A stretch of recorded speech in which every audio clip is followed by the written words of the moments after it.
хүнд. За бид хоёрыг нийтдээ 4 өдөрт яг 50 удаа цагдаа зогсоосон байдаг. Ерөөс нэг болон эргээд нэг цагдаа зогсон. Тэгээд нөгөө тийшээ эргээд дахиад нэг цагдаа ийшээ эргээд цагдаа бүр амдшгүй. Тэгэл явж байгаа нэг юутай цагдаа устай хүн байвал за чи зогсох уу би зогсох уу гэж бүр зогсоох нь тодорхой байсан нийтийн бол. За тэгээд эдгээр юу гэдэг вэ гэхээр ямар нэгэн шалтгаанаар торгохыг мөнгө авахыг хүсдэг. За зогсоогоод юу ч хамаагүй хэлээл за $700 торгоно. За үгүй бол надад нэг 50 өгч гэдэг юм уу.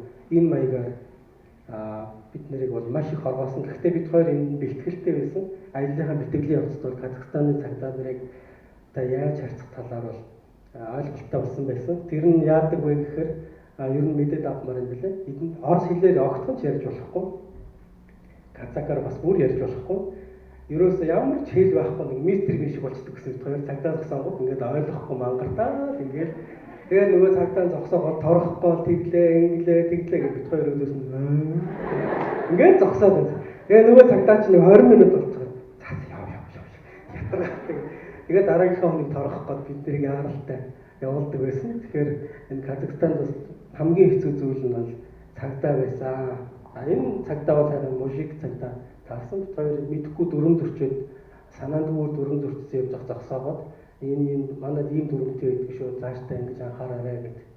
Тэгсэн гэхдээ бид хоёр цагийн дараа Казахстанаас гаргаад явж исэн.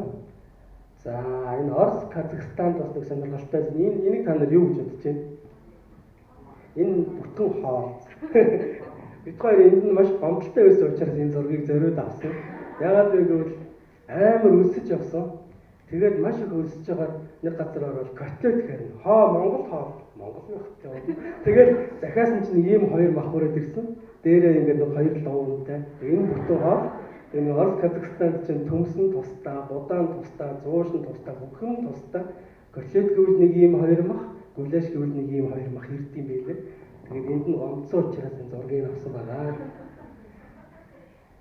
За тэгээд дараа нь бол бид хоёрын хамгийн гайхамшигтай аяллуудын нэг бол Казахстан улсад өрнөсөн байгаа. Кыргызстан улсад өрнөсөн байгаа. Бид хоёр ерөнхийдөө бол Бишкек хотод бол нэг их удаагүй хөдөө гадаагаар нь явах сонирхолтой байсан учраас яаралтайгаар хотоос нь гарсан. За тэгээд Кыргыз хүүхдүүд бол үнэхээр хайр татам. Тэгээд эндээ бас гоё ногоон чийдэнгүүдтэй байсан.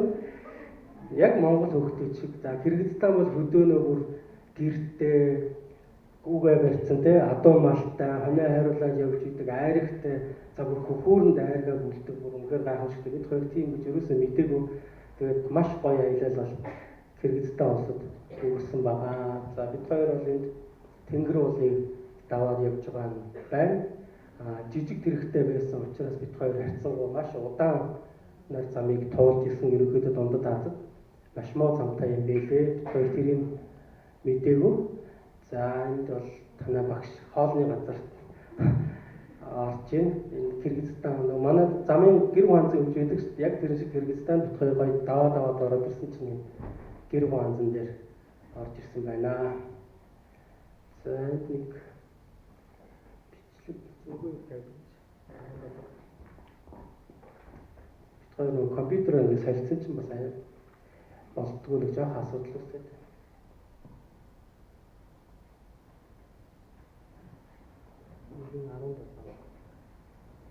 За энд бол одоо яг уул ямар нөхцөл байдалтай замтай байсан бэ гэж харуулах гэж нэг жижигхэн бичлэг хийсэн байна.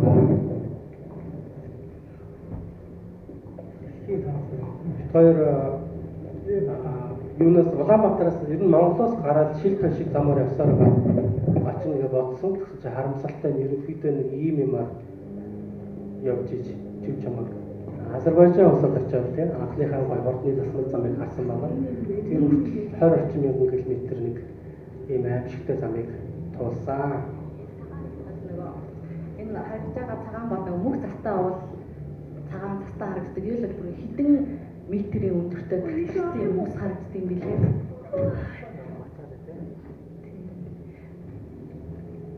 За энэ уул энэ цаана бол манан гэж бодож иж магадгүй. Гэхдээ энэ бол яг тэнд бол манан байгаагүй тий. Энэ бол үүл байсан.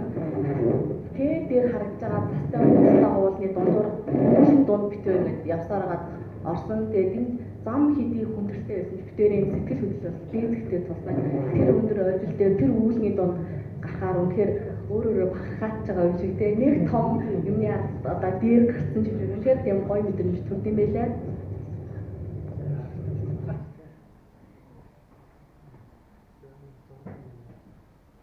За саяны давааг бол даваад битэр гэр хуваацсан бол хаалсан байгаа.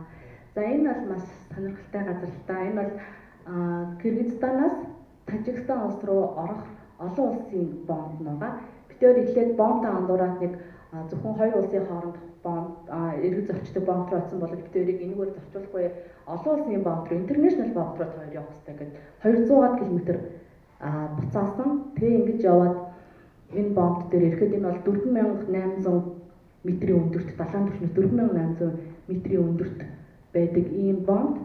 За энд болохоор юу байдаг вэ гэхээр байх юм бараг байхгүй, компьютер байхгүй, цахилгаан байхгүй, интернет центрүүд юу ч байхгүй. Энэ бол хэлийн цэрэг битэрийг одоо бүртгэж авч байна. Компьютер байхгүй хадаа гараараа хийж байгаа. За тэр дээр нэг бас нөхөр хөвтөж байгаа та нараас харж байгаа. Энэ бол дараагийн бүртгэж авах хэрэгтэй хүн байсан тий. Нэг ийм интернэшнл банк гэх битэр бүр шоконд орсон л да. Тэгэхээр хамгийн бас хөвгөлтэй энд гараараа бичиж авчаад 10 хоногийн дараа төв рүү очихдоо битэрийн ийм нөхдүүд ингээд Монголоос орж ирсэн гэдэг мэдээлэл 10 хоногийн дараа төв дээр нь очин. Гэхдээ битэр 9 хоногийн дараа энэ Тажикстан улсаас гарсан. Ийм сонио хөвгөлтэй болсон байгаа. Тэгэхээр бид хоёр Тажикстан улсаас гарснаас 1 хоногийн дараа ийм хоёр хүн манай улсад орж ирлээ гэсэн мэдээ төвд нь очдог гэсэн үг. Тэгэхээр ийм сонио хоцрогдмол газар байсан. За Тажикстан улс бол бид хоёрын бас нэлээд хүн шалгууртай улс байсан тийм. Яагаад вэ гэхээр жижиг тэрэгтэй. Тэгээд Тажикстан улс маань өөр 90% нь хад чулуу байдаг учраас за зарим тохиолдолд бүтэн 2 цаг явж иж нэг 20 км орчим зам дуулдаг ч юм уу нэг тиймэрхүү маш өндөрлөлттэй ер нь л нэг битүү ийм хад. Тэгээд бид хоёрыг Кыргызстанаас Тажик руу орохдоо хил дээр нэг хэдэн жиптэй хүмүүстэй таарсан. Тэд нар болохоор Тажикаас Кыргыз руу орж исэн. Тэгээд бид хоёр нөгөө Кыргызд өндөр уул даваад маш их ядарсан учраас тэр хүмүүсээс одоо ингэ хэлийн цан засмал зам байгаа юу гэж асуусан чинь бид хоёр нэг хөрөгдөж харсан. Бэлтгэлтэй байгаа. Тэрч яваад гэсэн. Тэгээд тэрийг дараа нь бид хоёр хэдэн өдөр ойлгосон л да юу яриад байсныг. Тэгээд дандаа ийм хад чулуун дотор явсан. За тэгээд Тажик бол харин сансныг бодвол маш гайхамшигтай орн байсан. Үнэхээр амгалан, тайван, хүн ардан тосрохоо нэг ингээд машинтай ингээд явж байхад тэнд нэг машин явдгүй мүү яад хүмүүс ингээд дагаад гүгээл санаа зовмоор тэгээд ихэндээ зогсдог байсан зүйлдээ хаяал явдаг болсон л доо. Өөр амар хөөрхөн нэг ийм нүд шүд ингээд хүүгээд нэг амар хөөрхөн тэгээ юу байгаагаа нэг хүнтэй тааруулсан нэг маа гэж хармаад ганцхан айл мэвэл тэрийгээ өгдөг ч юм уу ингээд маш цагаан сэтгэлтэй хамгийн гоё аялал бас Тажикт болсон. За энэ бол бид хоёр нэг Тажик айлд хоноод гэрийнхэн хүүхдүүд юм шиг л цог зураг авахсан байлаа. За энэ зураг болохоор нөгөө ерөнхийдөө Тажикстанд аялахаар ирдэг хүмүүсийн машин болон бид хоёрын машин байгаа.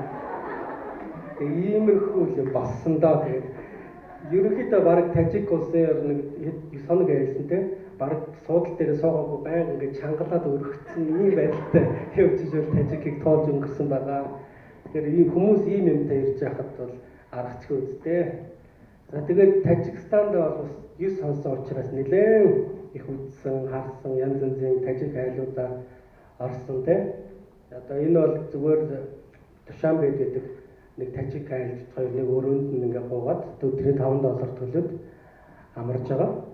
За яагаад Тажикт ингэж удсан бэ гэхээр бид хоёр Узбекистан улсын визийг бол харахаа авч амжаагүй байсан. Одоо бол сая энэ оны 2 сарын 1-ээс Узбекистан Монгол улсын иргэдэд бол визгүй болсон. Тухайд бол визтэй бүр $130 үнэтэй байсан нэг хүний хайр мөнгө тийм. Одоо өнгө болцсон. За тэгээд виз хүлээгээд энэ айлд байсан байна. За дараа нь бол ингэ За энэ бол Узбекистан руу Самарканд хотод битээр орсон байлаа. Узбекистан тэр дундаа Самарканд Бухар хотод бол битээр бол үнэхээр жулцсан байгаа. Энд бол бүр мэрэгжлийн судлаач тэр сүм дуун түүхийн бүр маш тийм өндөр мэдлэгтэй очихгүй бол ер нь бол маш их жултдсан билээ. Тэгээд олон мянган ийм гой мозаикийн гайхамшигтай сүм болон өөр нэгэн түүхтэй энийг бол мэдэхгүйгээр ингээ хажуугаар өнгөрөх юм бол бас л харамсалтай. Тэгээ Узбекистан гэхэлэр миний нүдэнд яг ийм цэнхэр ногоон шаргал өнгөд